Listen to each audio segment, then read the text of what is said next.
지나온 삶을 한번 돌아보며 철학적인 질문을 좀 해볼까 합니다. 여러분이 살아온 인생 어떻습니까? 인생이 무엇이라고 생각합니까? 고통만 있다면 그 인생도 살 의미가 없어서 인생 스스로 서막을 내리는 사람도 때때로 우리 주변에 안타깝게 합니다. 톨스토이는 참회록이라고 하는 그의 책에서 인생이 무언가 재미있는 한 이야기로 인생을 소개합니다. 한 나그네가 메마르고 위험한 광야를 지나면서 사정없이 내리쬐는 햇빛에 목은 가라고 입술은 바짝 말라갑니다. 어디 물을 구할 때를 찾고 있는데 갑자기 물은 구하지도 못하고 사자 한 마리가 입을 벌리고 발톱을 세우고 공격을 해옵니다. 이 나그네가 걸음아 날 살려라 도망가다가 광야의 메마른 웅덩이를 발견하고 그곳에 몸을 던집니다. 웅덩이에 떨어지기 전에 가까스로 나무가지 하나를 붙들었는데 정신을 차리고 위를 바라보니 사자가 입을 떡 벌리고 어르렁대고 있고 운물 아래를 바라봤더니 독사들이 혀를 날름거리면서 떨어지면 내 밥이다 하고 있는 거예요.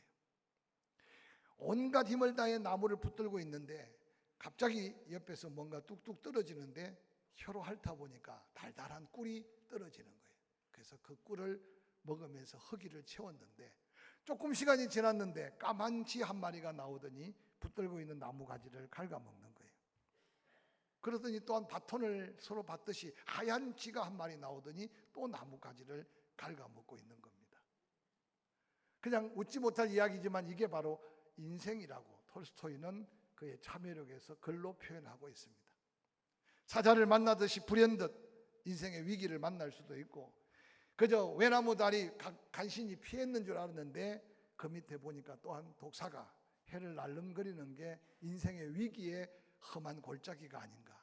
거기에다 개업 붙들고 살은 줄 알았는데 달콤한 인생도 있지만 까만 쥐는 밤을 상징하고 하얀 쥐는 낮을 상징한답니다. 밤에도 위기가 또한 낮에도 위기가. 그래서 나그네 인생이라는 것을 간접적으로 보여주고 있는 한 이야기입니다. 이런 문학의 이야기뿐만 아니라 성경 곳곳에도 앞선 믿음의 사람들이 살아간 인생 여정들이 다양한 인생의 표본처럼 우리에게 보여집니다. 특별히 창세기에 기록된 아브라함의 인생의 여러 가지 여정은 하나님께 부름받고 구원받은 성도들이 살아가는 어떤 인생 여정의 축소판처럼 보여지고 있습니다. 전능하신 하나님께서 창조를 통해서만 우리에게 보여주는 하나님의 어떤 섭리가 아니라 택한 백성, 택한 하나님의 사람들의 삶을 통해서 하나님의 어떤 하나님과를 보여주는데 오늘 함께 읽었던 본문은 우리의 믿음의 조상이요 복의 근원의 복을 받고 태어난 바로 부름받은 아브라함, 그를 통해 하나님 우리에게 보여주고자 하는 귀한 인생의 지혜의 메시지가 담겨 있기에 코로나19로 혼란스럽고 또한 수해를 당해서 혼란스러운 이 땅에 그래도 우리는 다시 한번 일어서야 되고 다시 한번 새로운 소망을 가질 수 있다는 믿음의 귀한 은혜를 말씀을 통해 함께 찾고 또한 그 말씀 앞에 믿음을 결단하는 이 시간이 될 수 있기를 주의 이름으로 간절히 축원합니다. 인생을 살다 보면 인간관계가 얼마나 중요한지 모릅니다. 그래서 인생 속에서도 인간관계 속에 약속을 성실하게 잘 이행한 사람을 가르쳐 신실한 사람이다, 성실한 사람이다 라고 말할 수 있습니다. 근데 우리 인간이 또한 인간관계뿐 아니라 하나님의 관계가 중요한데 우리를 관계하는 하나님의 성품 자체가 말씀하시면 반드시 지키시는 하나님, 할렐루야, 약속하심을 반드시 이루시는 하나님. 그래서 하나님을 가르쳐서 신실하신 하나님이다 라고 표현합니다. 즉 아브라함을 부르시고 아브라함이 아브라함 되게 하신 그 하나님은 정말로 신실하신 하나님, 정말 성실하신 하나님. 여호와께서 아브라함을 부르실 때 내가 너로 큰 민족을 이루겠다고 창세기 12장 2절에 말씀하셨습니다.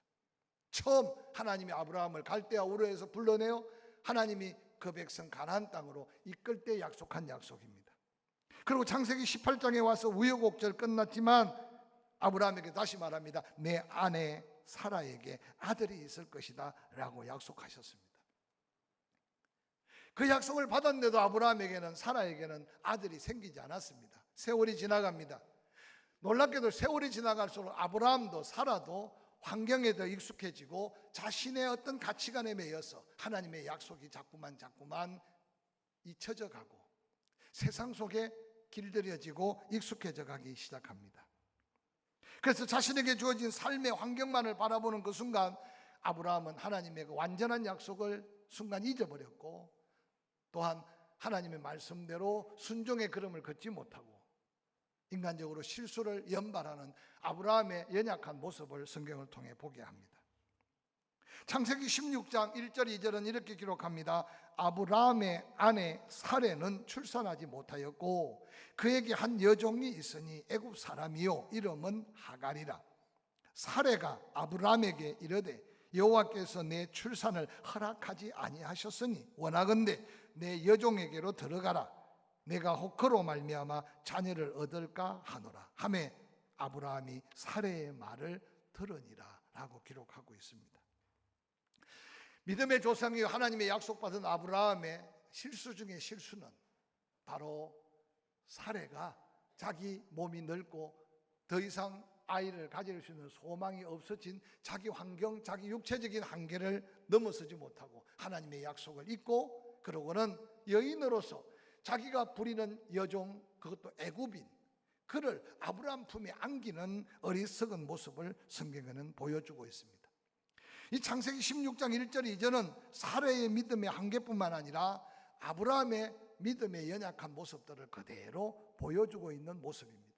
사랑하는 성도 여러분, 우리의 생각이 얼마나 중요한지를 아시기 바랍니다. 우리가 판단하는 판단이 얼마나 중요한 결과를 가져오는지 끊임없이 느껴가면서 환경만 바라보고 나의 한계만 바라보고 내가 할 수 없으니 모든 것을 포기할 수밖에 없다는 나약함에 믿음을 갖지 못한다면 우리 인생은 오늘 실수투성인 아브라함의 현장 속에 우리의 모습을 그대로 발견하게 될 것입니다.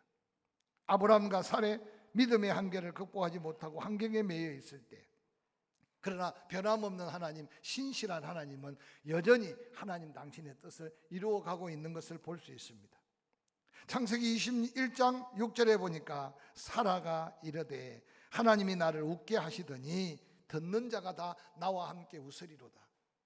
우리가 지난 주간에도 함께 말씀을 묵상했지만 아브라함도 웃었고 사라도 웃었습니다. 아브라함의 웃음을 창세기 17장 17절 18절은 이렇게 말합니다. 아브라함이 엎드려 웃으며 마음으로 이르되 100세 된 사람이 어찌 자식을 낳을까? 사라는 99세니 어찌 출산하리요? 하고 아브라함이 하나님이 내년에 아들 낳겠다는 그 말을 듣자마자 뭐라고 말합니까?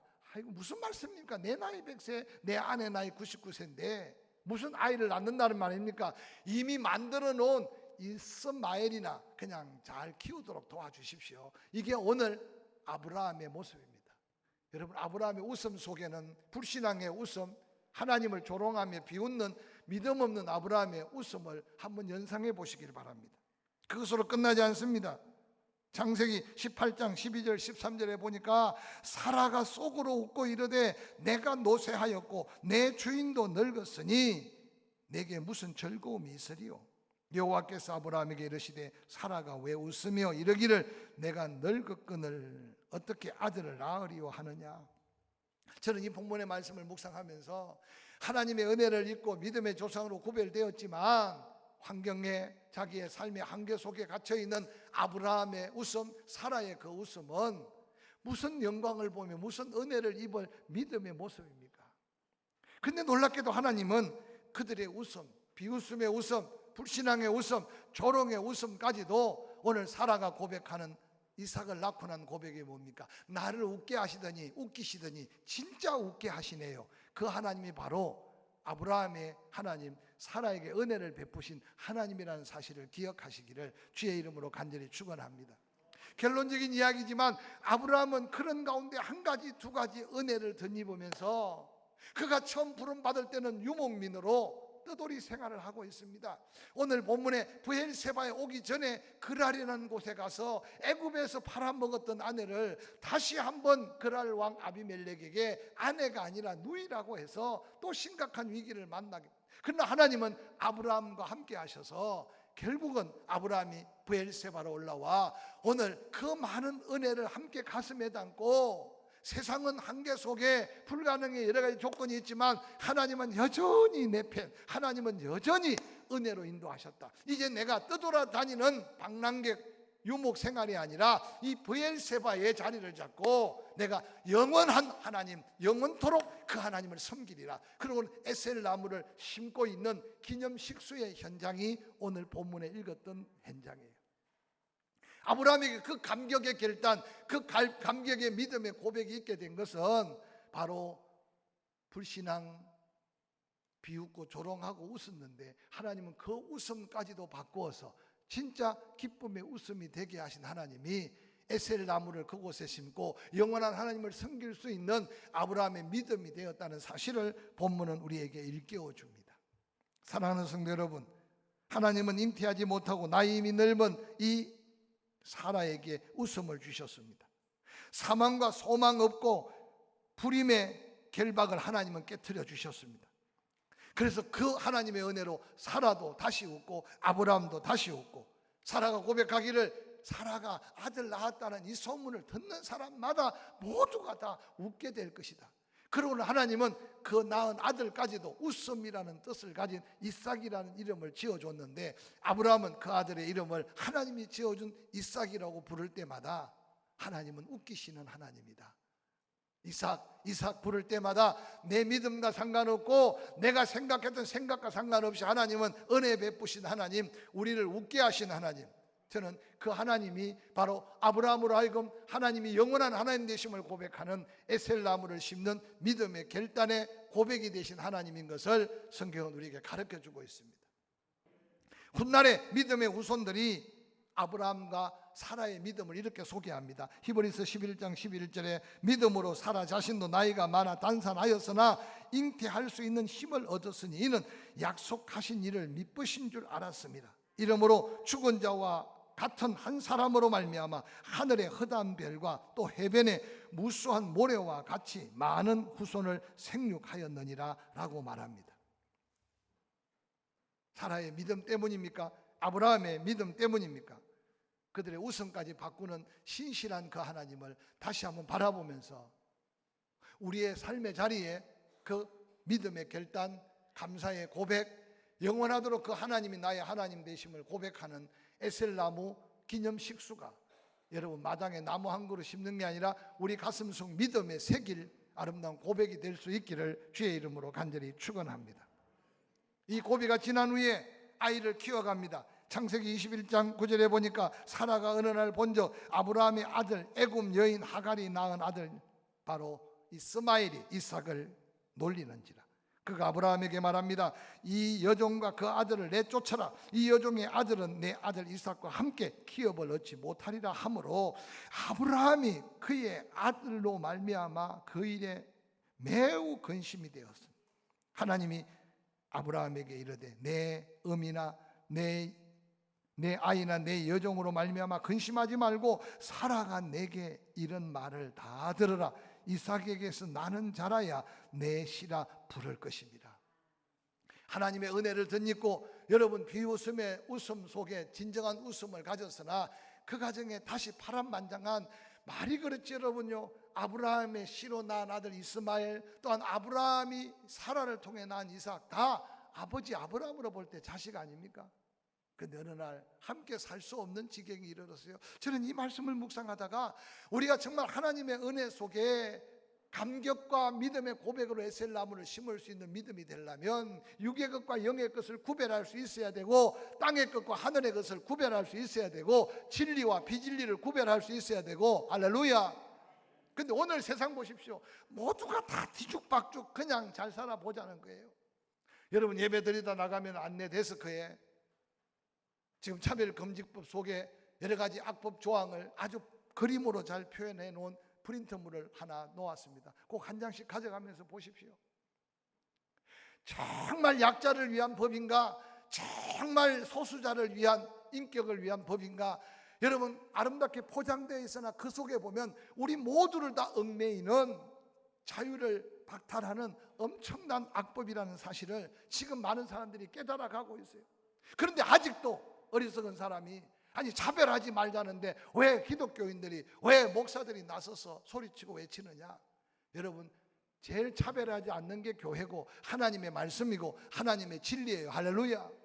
근데 하나님의 창조의 질서를 깨트리며 하나님을 대적하고 있는 반기독교적인 정서적 법률이 지금 인권위원회라는 사람들의 비명 속에 지금 포괄적 차별금지법을 가지고 있어요. 이게 뭡니까? 오늘 이 세상 속에 그냥 적당히 섞여 살자는 거예요. 서로서로 관심 갖지 말자는 거예요.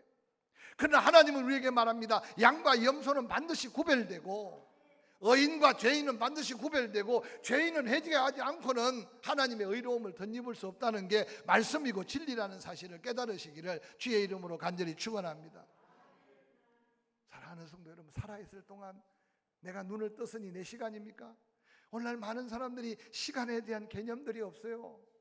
하나님은 분명히 말씀하셨어요. 6일 동안 열심히 땀 흘려 일하라. 그리고 제7일은 하나님 앞에 나와 안식해야 된다. 그래서 주일을 만들어 놨어요. 여러분 주일 가볍게 여기지 않기를 주의 이름으로 정말 부탁을 드립니다. 할렐루야. 내가 마음대로 쓸 수 있는 시간이 있고 하나님 앞에 예배자로 그 감격과 감동으로 예배해야 될 하나님의 시간이 있다는 걸 구별하지 못하면 그 인생 끝 누가 보장해 주겠습니까?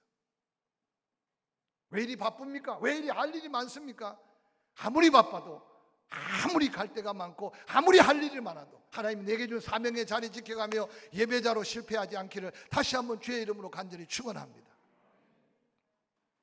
경제가 어려워요.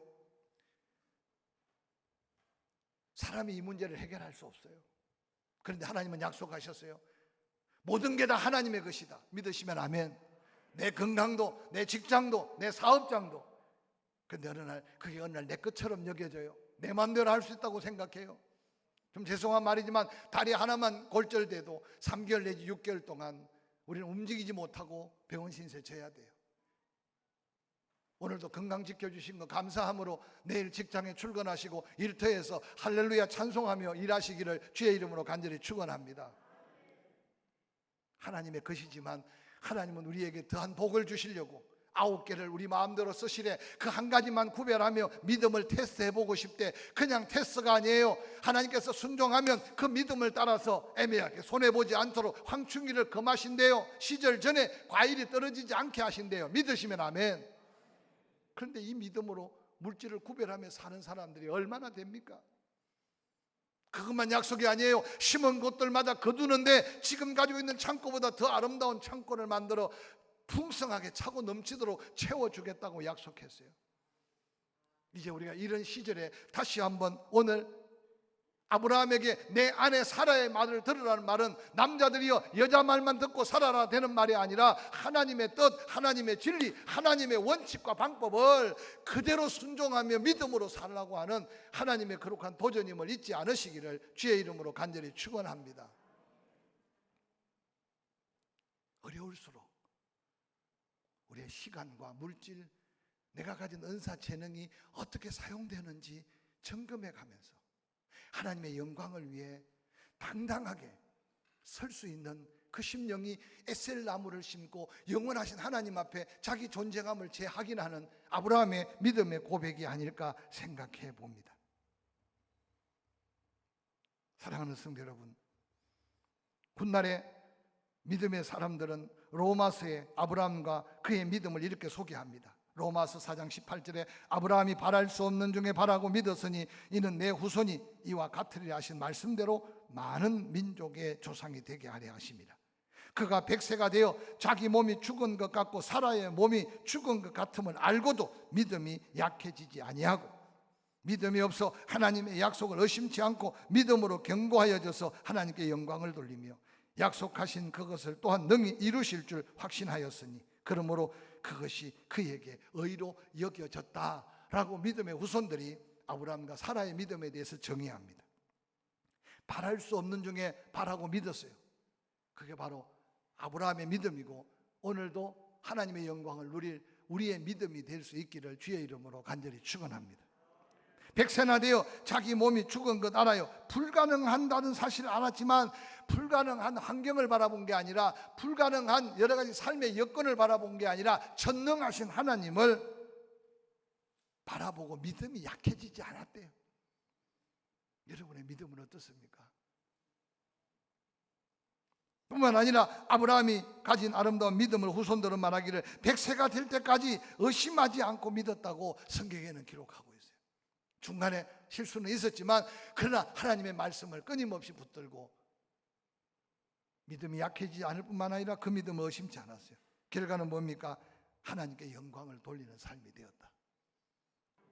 뿐만 아니라 오늘 창세기 21장 본문 22절 23절은 이런 고백이 나옵니다. 그때에 블레셋의 그랄 왕 아비멜렉이 그 군대 장관 비골과 함께 아브라함에게 찾아와서 말합니다. 이르되 내가 무슨 일을 하든지 하나님이 너와 함께 계시도다. 그런즉 너는 나와 내 아들뿐만 아니라 내 손자들까지 거짓되이 행하지 아니하기를 이제 여기서 네가 믿는 하나님 앞에 맹세하라.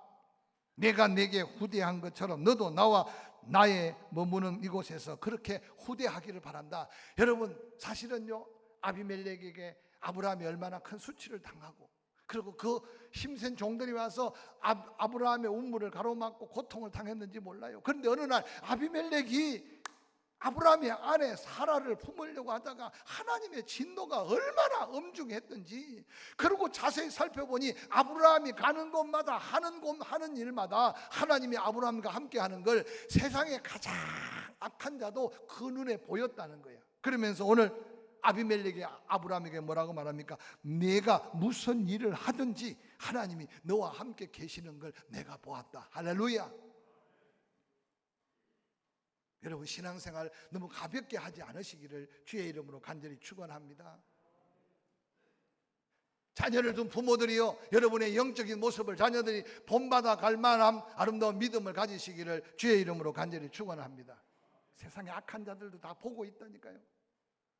네가 어디로 가든지 무슨 일을 하든지 하나님이 너와 함께 계시는 걸 봤다. 여러분, 강한 자가 약한 자에게 화친을 청하는 게 어디 있습니까? 그런데 오늘 이 아비멜렉과 군대 장관 비골은 아브라함 배후에 있는 하나님의 역사를 보게 된 거예요. 저는 이 민족이 살려면 하나님이 여기까지 인도하신 여호와 일의 하나님을 잊어서는 아니 돼요. 할렐루야. 사랑하는 성도 여러분, 믿음의 사람은 믿음의 말을 하고, 믿음의 사람은 믿음의 행동을 하고, 믿음의 사람은 믿음의 삶을 통해 하나님이 영광을 드러낼 때 세상 사람들의 입을 통해 하나님이 너와 함께 하는 걸 우리가 안다, 본다. 그러니 그 하나님 앞에 우리와 화목하게 지내도록 이 시간 맹세하라는 이 아비멜렉의 맹세를 들으면서 지금까지 아브라함은요, 갈대아 우르를 떠나서 계속 방랑자의 인생을 살았어요. 세겜에서도 헤브론에서도, 그리고 그랄까지 또 피해갔다가 애국까지 가서 순문을 당하고, 그런데 놀랍게도 오늘 본문에 브엘세바에 에셀나무를 심으면서 떠돌이 생활을 종식하고 이곳에서 영원하신 그 하나님만 바라보고 그 하나님을 섬기겠다고 결단한 장소가 바로 브엘세바 입구 에셀나무. 지금도 여러분 텔 브엘세바를 들어가면 입구에 장정 아름이 넘는 에셀나무가 약 10m의 높이로 그곳에 심겨져 있어요. 아브라함이 심은 에셀나무는 아니겠지만 이 말씀 따라서 끊임없이 그 후세대들이 아브라함이 심은 나무가 죽고 난 다음에 아마 이삭이 또 심고, 그러고는 또 지금 또 심고, 그래서 지금 텔 브엘세바에 가면 아름다리가 놓는 에셀나무가 새 그루가 지금 쫙 버티고 있어요. 저는 그 에셀나무를 볼 때마다 아브라함이 이곳에 우여곡절 많고 실수도 많고 허물도 많았지만 그 하나님이 나의 하나님, 그 하나님은 영원하신 하나님, 내가 그 하나님을 영원히 섬기리라. 그리고 심었던 그 에셀나무가 우리 심령에도 우리 삶에도 다시 한번 그 에셀나무를 심으면서 고백하면서 이 민족이 더한 하나님의 은혜 안에 하나님의 영광을 누리는 아름다운 믿음의 역사를 기대하면서 이 8.15를 다시 한번 잊지 않을 하나님의 은혜 앞에 나아가는 저와 여러분이 될 수 있기를 주의 이름으로 간절히 축원합니다.